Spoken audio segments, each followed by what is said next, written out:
অশ্বিনী গোসাই ওড়াকান্দি এসেছেন, নিবারণ গোসাই ধান কাটতে যাচ্ছে। অশ্বিনী গোসাই বলছে, ও ভাই, তাহলে চলো, আমিও তোমার সঙ্গে ধান কাটতে যাব। তুমি বুঝি আমার বাবার একার সন্তান? দুজনে ধান কেটে বিকালে সন্ধ্যার আগে বাড়ি ফিরছে।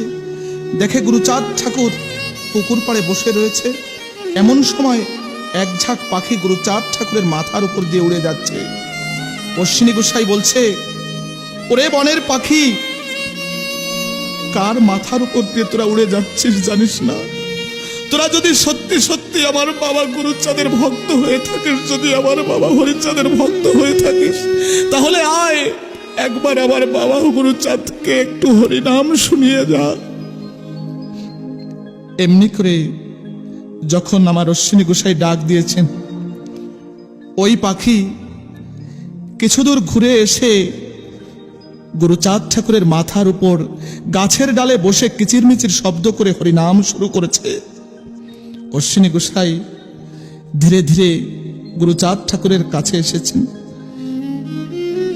নিবারণ গোসাই গুরুচাঁদ ঠাকুরকে প্রণাম করেছেন।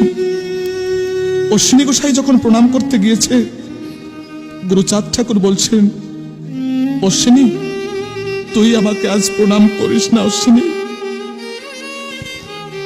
অশ্বিনী গোসাই বললেন, কেন বাবা, আমি কি অন্যায় করেছি যে আমি আমার বাবা গুরুচাঁদকে প্রণাম করতে পারবো না? গুরুচাঁদ ঠাকুর বললেন, অশ্বিনী, ওই বনের পাখি আমার কথা শোনে না অশ্বিনী। যার কথায় বনের পাখি ফিরে এসে আমাকে হরিনাম শোনায়, আমি কি তার প্রণাম নিতে পারি অশ্বিনী?